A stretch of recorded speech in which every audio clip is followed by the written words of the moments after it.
Hello, I'm Father Peter Clary. I was Father Peter Williams, but I changed my name. But that's a story for another time. I apologize. My voice I seem to be losing my voice, but it comes and goes. So I'm talking to you today because it's been a while since I've posted anything on my YouTube channel, and I hope to post a lot more things as we go along, a little bit at a time. But today I thought it would be very important for me to sort of catch people up on what's happened to me and some of my reflections on being canceled as a parish priest. For 35 years, I was a priest in the Diocese of Burlington, Vermont, and I was a pastor for over 25 years. And it was only recently with Bishop Christopher Coyne when the pandemic hit, and then he was telling his priests that he recommended that they get vaccinated. And of course, we're supposed to get vaccinated out of kindness to somebody else, because the vaccinations would keep us from getting COVID. And if we didn't get COVID, then of course we couldn't, or we wouldn't give it to other people. And then they told us that the vaccinations wouldn't keep us from getting COVID, nor would it stop us from giving COVID. So I'm not sure exactly what the argument was for getting vaccinated, but there was definitely a lot of pressure to get vaccinated. And till finally the bishop wrote all of the priests a couple of years ago in the fall, and he said that every priest should be vaccinated, of course, out of kindness to the people that they served. And if they weren't going to get vaccinated, then they needed to be they needed to wear a mask for all the ministries that they did, for Mass, for counseling, for anointings, for confessions, for on and on and on. Anything that we did, going over to the parish hall and speaking to people, any time I should be wearing a mask. And then, of course, every 2 weeks, one would need to be tested to make sure that you don't have COVID. So I just wrote him back and I said, it sounds like you're punishing those people who aren't getting vaccinated, and for a variety of reasons, none of which he really wanted to get into. But anyway, as it turned out, I was canceled and told to leave the parish because I wouldn't obey the bishop. When he, later that year, he came down to my parish. So I left in March, and later in June, he came down to the parish to talk to the people and to tell them what he had done and why and all that sort of thing. Naturally, there was a little bit of a crowd there, and people recorded it, and then someone shared it with me. At first, I was sort of shocked but not surprised at the number of falsehoods that the bishop told in his little talk, which took somewhere between 20 to 30 minutes. And I think it would be easier to recap when he told the truth than when he lied. But for the sake of trying to set the record straight, I would like to address a couple of things, because I think it's important to see where we're going, where the church is going in the future. Now, I fully do not expect to be reinstated as a priest of the Diocese of Burlington. A matter of fact, if that was offered to me tomorrow, I might very well say no, for any number of reasons, which I won't get into now. But the other was that if somebody said, "Would you like to go back to Holy Family Parish and be pastor?" I would say no. At some point, you realize that there's just too much water that has flowed over the dam, and people have moved on, and to an extent, I have moved on as well. But the point that I can't move on is when there were lies that were told about me my character, my ministry, and I would consider that slander and defamation. And so I'd like to talk to a couple of those issues. The first one was the bishop, when he was talking to all the people, he knew that he had a crowd of people in front of him that some had been vaccinated, some hadn't, and he had a whole variety of attitudes about the vaccination. And so he said, I don't want to get into the discussion of that. I know it's very political, and I don't want to be political, and on and on and on. And then he said that I wasn't canceled because I wouldn't receive the vaccine. I was canceled because I wouldn't obey the bishop. Well, I wouldn't obey the bishop very specifically about getting vaccinated. And then I said I wouldn't wear a mask because I had read the studies of what the masks do to people, and I didn't want to do that to myself, willingly do that to myself, wearing a mask all the time, basically, when I was doing ministry. And nor was I going to get tested, because there are all kinds of things that can happen with the testing. And so, and at that point, there were so many reports that had said the testing would be false positives and false negatives and da-da-da-da-da, and you couldn't really tell one day to the next whether the testing worked or didn't work. Now, as it turns out, we see that with most, if not all of that testing, that it was pretty useless to try to discover whether or not you had COVID. But we look at that in hindsight. But anyway, he said it was the fact that I was disobedient rather than. And then he tried to point to any number of issues. And one of the things was, he said that I wouldn't go out and do my ministry for people who were sick or in the hospitals or dying, which is just a bold-faced lie. People, certainly my secretary, but other people who knew me, and certainly families that had called, they knew that I would go out and I would anoint. As a matter of fact, I had gone to the nursing home a number of times, and it was almost like I was called out in secret. We had to arrange it after a certain time in the evening, and I would go in and I would put on the whole, the paper suit and the goggles and a mask and gloves and everything else, and go up. And my point of doing all of that was because there were parishioners and patients who were in the nursing home and they were dying. And so I was going to anoint them to give them the last rites. And that was something that I would never refuse, knowing how important it is to the people and to our theology of where it all stands. I would never refuse. As a matter of fact, I would never refuse to go visit anyone in their home. And if I'd get to the home and they'd say, please wear a mask or whatever, I would put on a mask and do that for the duration of my visit. I did not wear a mask when I celebrated the liturgy because people were far, far away from me. I did use a sanitizer when I was giving Holy Communion, because that was a directive we had been given. As a matter of fact, I followed all the directives that the diocese sent down to the greatest extent. I mean, sometimes I think they were contradictory, and so it was difficult to manage everything, but I was following all the directives. Of course, he says that I did not follow any of those directives, but I did. And the times when I tried to sort of think outside of the box, and I was trying to bring communion to people in the parking lot while I was saying Mass or during that time of the Mass, and the bishop had his vicar general call and say, you can't do that, well, then I didn't do that. And so all the times that they would call and say, you can't do this, I obeyed. And I would not do it. And I would, stand on my record. People will tell you this is exactly what he did in the parish. This was his practice. If you said that I did something else, number one, you're either a liar, or number two, you weren't there to witness it, and so you really don't know what you're talking about. Everybody who was there knew exactly what I did and what was going on. But the bishop was trying to say that I wouldn't obey, and that's why he had to cancel me, and which is something that I had disagreed with.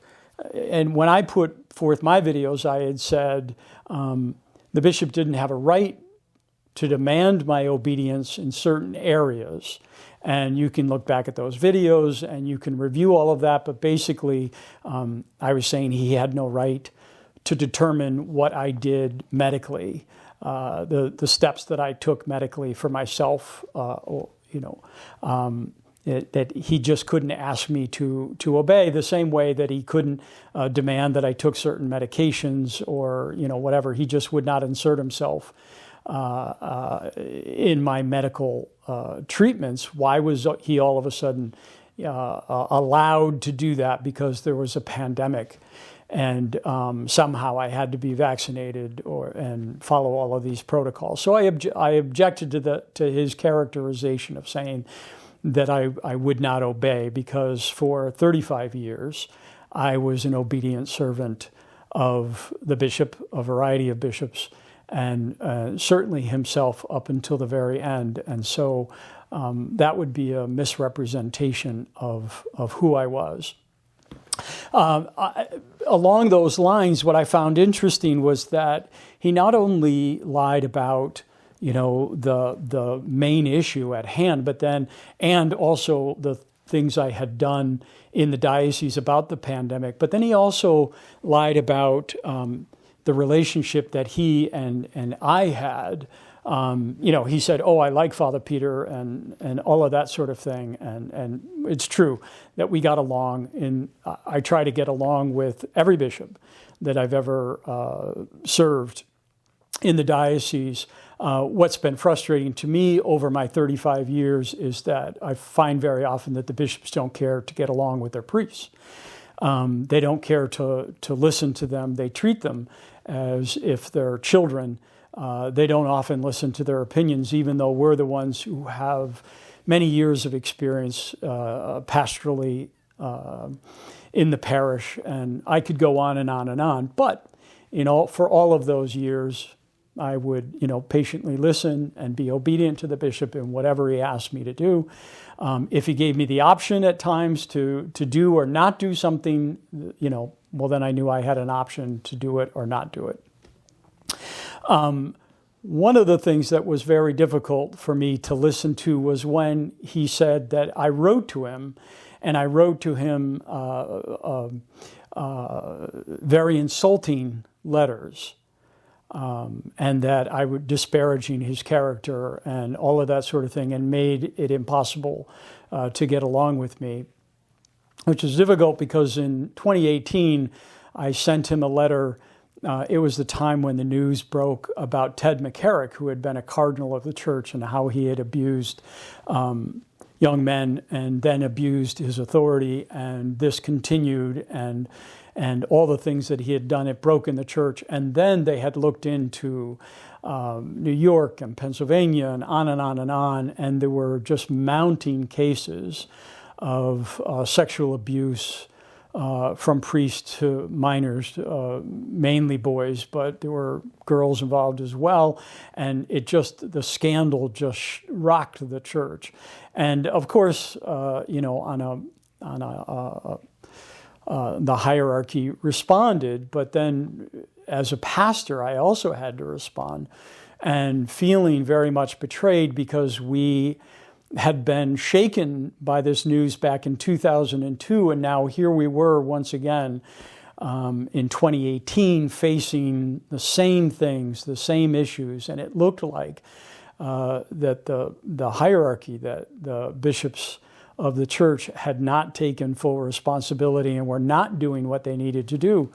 And so I know that it affected many, many people in the pews, a number of whom left at the time. And I can't say that I blame them, but I thought about it for a long time and meditated and prayed about what I would say to the people. And then I had remarks that I shared with the people. And then I thought, well, what is my responsibility to the bishop? I need to share, as a pastor of the church, I need to share things with the bishop. And so I wrote him a letter saying, dear bishop, this is what I see in the church. And this is one of the problems that we have in the church with bishops, is that they seem to be shirking their responsibility. And I said, one of the main things is that bishops have separated themselves to a large extent. They have separated themselves from the presbyterate, from priests. And they don't know who their priests really are. And that was, if it was true of all the bishops that went before Bishop Coyne, and I was ordained in 1987 under Bishop Marshall, and it was certainly true of him, that he would meet with us, but was very aloof and sort of distant from his priests. He only got involved if you had real problems in the parish. And then, of course, he got involved when he was going to transfer you. But other than that, you would see him at confirmation. And you may or may not have dinner with him, as a priest gathering at the time of the confirmation. You would see him at the presbyteral days and that sort of thing. But very aloof, and it was not a relationship where, at least that I believe, that the bishops really knew their priests. And I was suggesting to the bishop that if you knew your priests, you would know which priests are good priests, which priests are not so good priests, which priests may be struggling with certain issues, whatever it might be. It could be alcoholism or loneliness, depression, on and on and on. There are any number of things, but the bishops, to a large extent, remain separate and aloof, to the point where over the years we have lost a number of priests to a whole variety of causes.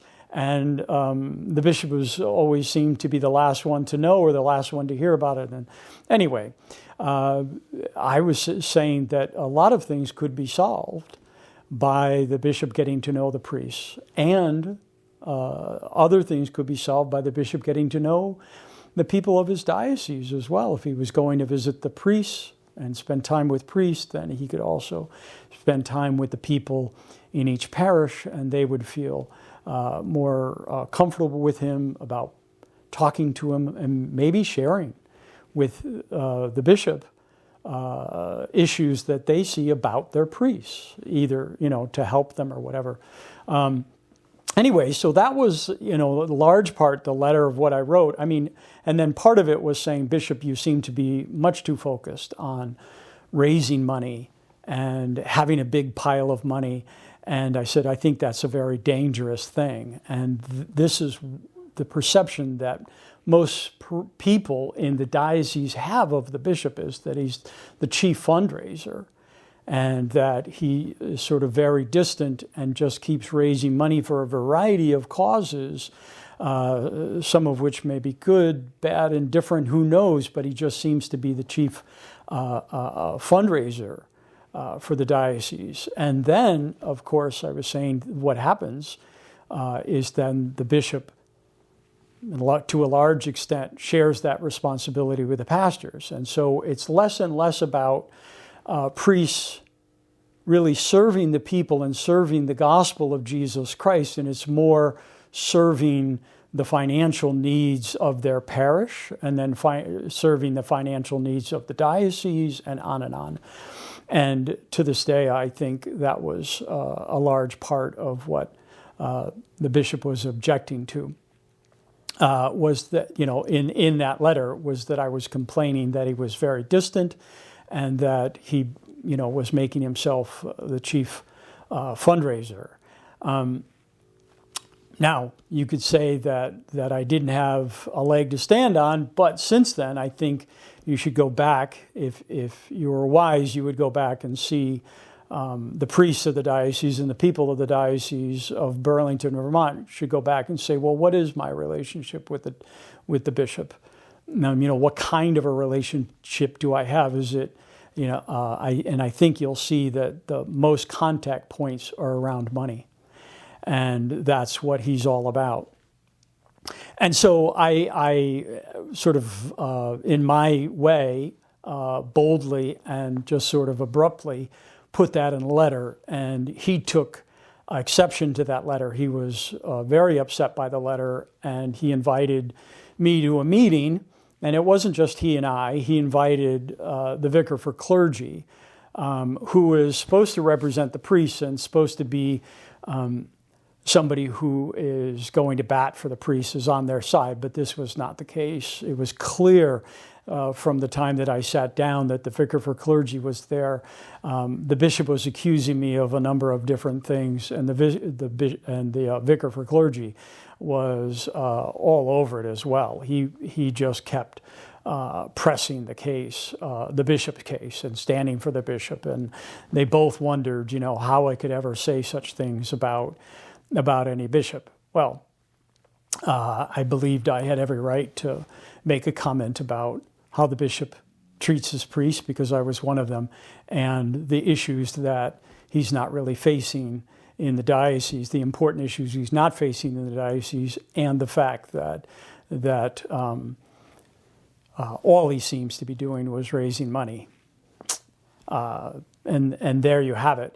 So when he came to the parish, then of course he portrayed that letter and that relationship that I had with him in the most negative terms, because who would be privy to my writing the bishop and all of that? Of course, I had the letter, and I had showed it to a couple of my brother priests, some before I sent it to the bishop, and then some after. Their comments were that they thought that I was stepping into a world of trouble because I had written that letter. My response to them was that I felt moved by the Holy Spirit to do that, and so that's what I was doing. The other thing that I found very interesting in the whole meeting, when the bishop came down and was sharing the various things, that he had to portray me as if I was losing my mind somehow, that there was this tint of mental illness in all of that. And then he went on to, talk about my family to some extent. And that's a topic for a separate video. But I thought it was very interesting that of course, my family had come up with a particular narrative about me, and I had dressed that in my videos. And then the bishop was picking up on this. And it was all done by innuendo. Just sort of like, oh, well, this is too bad, and this is sad, and this is whatever, and this may be the case, or may not be the case, maybe, whatever. But so the slander and the defamation are done by little innuendos. I would say that the final result of what the bishop did, sort of in the parish that I vacated, was that he took over the finances of that parish. And the people of the parish have no idea about where they stand financially. I can tell you for a fact that when I was there, we managed to survive, and we managed to thrive and do well. And it was the donations of the people, and then donations would come from unexpected places. And I can tell you for a fact that one of the things that sort of got stuck in my craw, as it was, when the bishop said that when we were about to renovate the school to become the business center, that I consulted with him, and that he and the diocese loaned the parish a significant amount of money in order to move that project forward, which was a total lie. And you can go back into the records of the parish, the financial records of the parish, and see that he was lying. He said that that we owed the diocese all of this money, and then they loaned us $40,000 for the renovation, and on and on and on.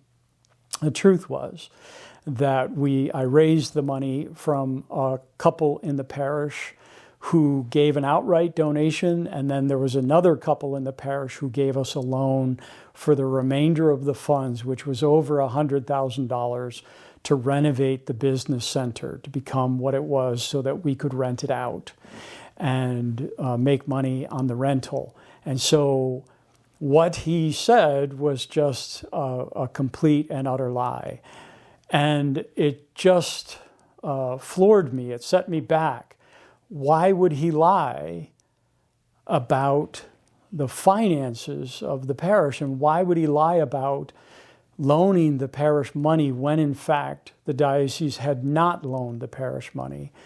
A few years later, when we received a significant donation from someone who passed in their will, they left us a significant donation. We paid back the diocese everything we owed them for the past Catholic Tribune and magazines and whatever else, and every other little payments that had accrued, whether it was parts of insurance bills or the Cathedraticum or whatever it was. We paid back the diocese a significant amount of money and paid off all of our bills, and they know what those bills were because we would get a wad of them from their finance office every quarter saying, you owe us this and this and this.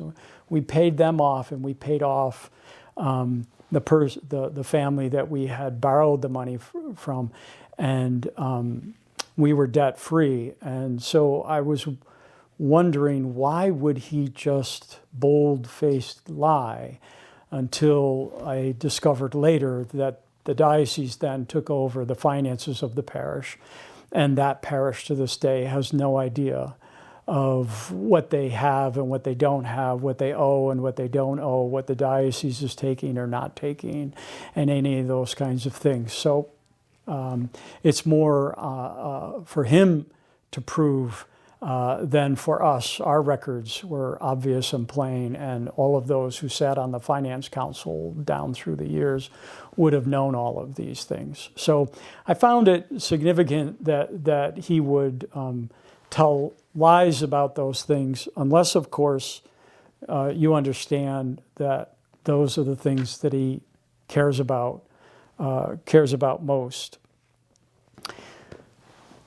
What I'd like to say at this point to sort of move the conversation past these specific